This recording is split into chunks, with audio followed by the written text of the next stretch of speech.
R Chandru ನಿರ್ಮಾಣದ father ಸಿನಿಮಾದ post production ಕೆಲಸಗಳು ಭರದಿಂದ ಸಾಗುತ್ತಿದ್ದು, ಇತ್ತೀಚೆಗಷ್ಟೇ ಡಬ್ಬಿಂಗ್ ಕೆಲಸ ಶುರುವಾಗಿತ್ತು. ಸಿನಿಮಾದ ಪ್ರಮುಖ ಪಾತ್ರದಲ್ಲಿ ನಟಿಸಿರೋ ಪ್ರಕಾಶ್ ರಾಜ್ ತಮ್ಮ ಭಾಗದ ಡಬ್ಬಿಂಗ್ ಕೆಲಸ ಕಂಪ್ಲೀಟ್ ಮಾಡಿದ್ದಾರೆ. ಡಾರ್ಲಿಂಗ್ ಕೃಷ್ಣ ತಂದೆಯ ಪಾತ್ರದಲ್ಲಿ ಪ್ರಕಾಶ್ ರಾಜ್ ನಟಿಸಿದ್ದು, ತಂದೆ ಮಗನ ಬಾಂಧವ್ಯದ ಸಿನಿಮಾ ಇದಾಗಿರಲಿದೆ. ಪಶ್ಚಿಮ ಬಂಗಾಳದ ಮುಖ್ಯಮಂತ್ರಿ ಮಮತಾ ಬ್ಯಾನರ್ಜಿ ಅವರ ಕಾಲಿಗೆ ಬೀಳಲು ಬಂದ ವ್ಯಕ್ತಿ ನೋಡಿ ಹೆದರಿದ್ದಾರೆ. ಸಾರ್ವಜನಿಕ ಕಾರ್ಯಕ್ರಮದಲ್ಲಿ ನಡೆದುಕೊಂಡು ಹೋಗುತ್ತಿದ್ದ ವೇಳೆ ವ್ಯಕ್ತಿ ದಿಢೀರನೆ ಮಮತಾ ಅವರ ಮುಂದೆ ಬಿದ್ದ ಕಾರಣ ಅವರು ಒಂದು ಕ್ಷಣ ಗಾಬರಿಗೊಂಡಿದ್ದರು. ಕೂಡಲೇ ಎಚ್ಚೆತ್ತ ಅವರು ಹಿಂದಕ್ಕೆ ಸರಿದು ಆಶ್ಚರ್ಯದಿಂದ ನೋಡಲು ಪ್ರಾರಂಭಿಸಿದ್ರು. ನಂತರ ಚೇತರಿಸಿಕೊಂಡು ಕಾರ್ಯಕ್ರಮವನ್ನು ಮುಂದುವರೆಸಿದರು. ಈ ಘಟನೆಯ ವಿಡಿಯೋ ಸಾಮಾಜಿಕ ಜಾಲತಾಣದಲ್ಲಿ ವೈರಲ್ ಆಗ್ತಿದೆ.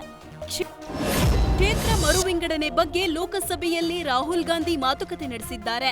ನನ್ನ ಜೀವನದಲ್ಲಿ ನನ್ನ ಅಜ್ಜಿಯಿಂದ ತುಂಬಾ ಕಲಿತಿದ್ದೇನೆ. ಒಂದು ದಿನ ನಾನು ಕತ್ತಲೆಯ ಲೋಕಕ್ಕೆ ಹೆದರಿ ಕೂತಿದ್ದೆ. ಆಗ ನನ್ನ ಕೈ ಹಿಡಿದು ಗಾರ್ಡನ್ ನಲ್ಲಿ ಓಡಿಸುತ್ತಾ ಧೈರ್ಯ ತುಂಬಿದ್ರು. ಕತ್ತಲು, ಹಾವು, ಹುಳು ಬಂದ್ರೆ ಹೆದರಬಾರದು ಎಂದಿದ್ರು. ನನ್ನ ಜೀವನದಲ್ಲಿ ಅಕ್ಕ, ಅಜ್ಜಿ ತುಂಬಾ ನನಗೆ ಧೈರ್ಯ ಕೊಟ್ಟಿದ್ದಾರೆ. ಹೀಗೆ ಬಹಳಷ್ಟು ಹೆಣ್ಣು ಮಕ್ಕಳಿದ್ದಾರೆ ಅಂತ ತಿಳಿಸಿದರು. ಮೈಸೂರಿನ ಹಾದನೂರು ಗ್ರಾಮದಲ್ಲಿ ಬೆಳ್ಳಂಬೆಳಗ್ಗೆ ಹುಲಿ ಪ್ರತ್ಯಕ್ಷವಾಗಿದೆ. ಮನೆಯ ಪಕ್ಕದ ಹೊಲದಲ್ಲಿ ಹಸು ಮೇಯಿಸುತ್ತಿದ್ದ ಸಂದರ್ಭದಲ್ಲಿ ಹುಲಿರಾಯ ಪ್ರತ್ಯಕ್ಷವಾಗಿದೆ. ಈ ವೇಳೆ ಹುಲಿ ಕಂಡು ಗ್ರಾಮಸ್ಥರು ಗಾಬರಿಗೊಂಡಿದ್ದು, ಹುಲಿ ಓಡಾಟದ ದೃಶ್ಯ ಸ್ಥಳೀಯರು ಮೊಬೈಲ್ ಕ್ಯಾಮೆರಾದಲ್ಲಿ ಸೆರೆಯಾಗಿದೆ. ಬೆಳಗಾವಿ ನಗರದಲ್ಲಿ ಕೆಲಸ ಮಾಡೋ ಎಲ್ಲಾ ಸಿಬ್ಬಂದಿಗೆ ವಸತಿ ಗೃಹ ಒದಗಿಸಲಾಗಿದೆ ಅಂತ ಗೃಹ ಸಚಿವ ಜಿ ಪರಮೇಶ್ವರ್ ಹೇಳಿದ್ದಾರೆ.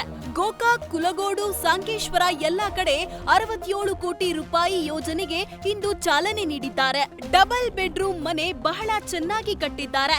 ಸಿಬ್ಬಂದಿ ತಮ್ಮ ಕುಟುಂಬದೊಂದಿಗೆ ಸಂತೋಷದಿಂದ ಇರಬಹುದು ಅಂತ ತಿಳಿಸಿದ್ದಾರೆ. ಕಳೆದ ವರ್ಷ 2,000 ಕೋಟಿ ಅನುದಾನವನ್ನು ಸಿಎಂ ಕೊಟ್ಟಿದ್ರು. ಕಾನೂನು ಸುವ್ಯವಸ್ಥೆ ಚೆನ್ನಾಗಿದ್ರೆ ರಾಜ್ಯದ ಅಭಿವೃದ್ಧಿಗೆ ಅದು ಪೂರಕವಾಗಿ ಪರಿಗಣಿಸುತ್ತೆ ಅಂತ ಹೇಳಿದ್ದಾರೆ. ಖಾಲಿ ಹುದ್ದೆಗಳ ನೇಮಕಾತಿ ಪ್ರಾರಂಭಿಸಿ ಅಂತ ಸರ್ಕಾರದ ವಿರುದ್ಧ ಉದ್ಯೋಗಾಕಾಂಕ್ಷಿಗಳು ಸಿಡಿದೆದ್ದಿದ್ದಾರೆ. ಇದರ ಬಗ್ಗೆ ಈ ಹಿಂದೆ ಧಾರವಾಡದಲ್ಲಿ ನಡೆದ ಪ್ರತಿಭಟನೆಯಲ್ಲಿ ವಿದ್ಯಾರ್ಥಿಗಳು ನಾಯಕರನ್ನ ಬಂಧಿಸಿ ಪೊಲೀಸರು ಹೋರಾಟಕ್ಕೆ ಬ್ರೇಕ್ ಹಾಕಿದ್ರು.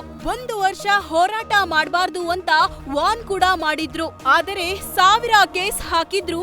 ನಾವು ಜಗ್ಗಲ್ಲ ಬಗ್ಗಲ್ಲ ಅಂತ ವಿದ್ಯಾರ್ಥಿಗಳು ಸಿಡಿದೆದ್ದಿದ್ದಾರೆ. 2.84 ಲಕ್ಷ ಖಾಲಿ ಹುದ್ದೆಗಳಿಗೆ ನೇಮಕಾತಿ ಮಾಡಬೇಕಿದೆ. ಇಲ್ಲವಾದಲ್ಲಿ ನಮ್ಮನ್ನ ಜೈಲ್ಗೆ ಕಳಿಸಿದ್ರು. ನಮ್ಮ ಹೋರಾಟ ಪ್ರತಿ ಜಿಲ್ಲೆಯಲ್ಲೂ ಮುಂದುವರಿಯುತ್ತೆ ಅಂತ ಸರ್ಕಾರಕ್ಕೆ ನೇರ ಎಚ್ಚರಿಕೆ ಕೊಟ್ಟಿದ್ದಾರೆ. ಅಂಜನಾದ್ರಿ ಬೆಟ್ಟದಲ್ಲಿ ಅಜ್ಜಿಯನ್ನು ಮೊಮ್ಮಗ 2 ಕೈಗಳಲ್ಲಿ ಹೊತ್ತು 570 ಮೆಟ್ಟಿಲು ಹತ್ತಿದ ಅಪರೂಪದ ದೃಶ್ಯ ಕಂಡು ಬಂದಿದೆ. ಕೊಪ್ಪಳದ ಅಂಜನಾದ್ರಿ ಬೆಟ್ಟದಲ್ಲಿರುವ ಹನುಮನ ದರ್ಶನ ಪಡೆಯಬೇಕೆಂಬ ಅಜ್ಜಿಯ ಹಂಬಲಕ್ಕೆ ಮೊಮ್ಮಗ ಆಸರೆಯಾಗಿದ್ದಾನೆ. ವಯೋಸಹಜ ಆಸಕ್ತಿಯಿಂದ ಮೆಟ್ಟಿಲು ಹತ್ತಲಾಗದ ಅಜ್ಜಿಯನ್ನು ಮೊಮ್ಮಗ ತನ್ನ 2 ಕೈಗಳಲ್ಲಿ ಹೊತ್ತುಕೊಂಡು ದೇವರ ದರ್ಶನಕ್ಕೆ ಪಡೆದಿದ್ದಾನೆ. ರಾತ್ರಿ ಇಡೀ ಮಳೆಯಾದ ಕಾರಣ ಹಾಸನ ತಾಲೂಕಿನ ಶಂಕರನಹಳ್ಳಿ ಗ್ರಾಮದ ಬಳಿ ಭಾರೀ ಅವಾಂತರವಾಗಿದೆ. ಲೋಕೇಶ್ ಎಂಬುವವರ ಮನೆ ಮೇಲೆ ಬೃಹತ್ ಗಾತ್ರದ ತೆಂಗಿನ ಮರ ಬಿದ್ದಿದೆ. ಪರಿಣಾಮ ಮನೆಯ ಮೇಲ್ಛಾವಣಿ ಕುಸಿದಿದೆ. ಇದರಿಂದ ಮನೆಯಲ್ಲಿದ್ದ ಲಕ್ಷಾಂತರ ರೂಪಾಯಿ ವಸ್ತುಗಳು ಮಣ್ಣು ಪಾಲಾಗಿದ್ದು, ಮರ ಬೀಳುತ್ತಿದ್ದಂತೆ ಲೋಕೇಶ್ ಕುಟುಂಬಸ್ಥರು ತಕ್ಷಣ ಮನೆ ಬಿಟ್ಟು ಹೊರಬಂದಿದ್ದಾರೆ. ಅದೃಷ್ಟವಶಾತ್ ಯಾರಿಗೂ ಪ್ರಾಣಾಪಾಯ ಆಗಿಲ್ಲ. ಇನ್ನು ಮನೆಯ ಪಕ್ಕದಲ್ಲಿರುವ ಸರ್ಕಾರಿ ಶಾಲೆಗೂ ಮಳೆಯಿಂದ ಹಾನಿ ಉಂಟಾಗಿದೆ. ಜನಸ್ಪಂದನ ಕಾರ್ಯಕ್ರಮದಲ್ಲಿ ಪಿಡಿಒ ವಿರುದ್ಧ ಶಾಸಕ ಸಮೃದ್ಧಿ ಮಂಜುನಾಥ್ ಗರಂ ಆಗಿದ್ದಾರೆ. ಕೋಲಾರ ಜಿಲ್ಲೆಯ ಮುಳಬಾಗಿಲು ತಾಲೂಕಿನ ತಯಲೂರು ಗ್ರಾಮದಲ್ಲಿ ನಡೆದ ಜನಸ್ಪಂದನ ಕಾರ್ಯಕ್ರಮದಲ್ಲಿನ 78 ಅರ್ಜಿಗಳ ಪೈಕಿ 56 ಅರ್ಜಿ ಪಿಡಿಒ ಕಾರ್ಯವೈಖರಿ ಬಗ್ಗೆ ದೂರು ನೀಡಲಾಗಿತ್ತು. ಗ್ರಾಮಗಳಲ್ಲಿನ ಸಮಸ್ಯೆಗಳ ಸರಮಾಲೆ ಕಂಡು ಶಾಸಕ ಪಿಡಿಒ ಶ್ರೀನಿವಾಸ ರೆಡ್ಡಿ ವಿರುದ್ಧ ಕೆಂಡಮಂಡಲವಾಗಿದ್ದು, ಜನರ ದೂರಿನ ಪ್ರತಿಯನ್ನ ಪಿಡಿಒ ಮುಖದ ಮೇಲೆ ಎಸೆದು ಆಕ್ರೋಶ ಹೊರಹಾಕಿದ್ದಾರೆ. ಕುಡಿದು ಬಂದವನಿಗೆ ಟೆಸ್ಟ್ ಡ್ರೈವ್ ಕಾರು ನೀಡಿ ಮಹೀಂದ್ರ ಶೋರೂಮ್ ಸಿಬ್ಬಂದಿ ಎಡವಟ್ಟು ಮಾಡಿದ್ದಾರೆ. ಬೆಂಗಳೂರಿನ ಮಹದೇವಪುರದ ವಿಘ್ನೇಶ್ವರ ನಗರದಲ್ಲಿರುವ ಮಹೀಂದ್ರ ಕಾರ್ ಶೋರೂಮ್ ಈ ಎಡವಟ್ಟು ಮಾಡಿಕೊಂಡಿದೆ. ಏಪ್ರಿಲ್ 12ರಂದು ಅಭಿಲಾಷ್ ಅನ್ನೋರು ಕುಡಿದು ಮಹೀಂದ್ರ ಶೋರೂಮ್ಗೆ ಬಂದಿದ್ರು.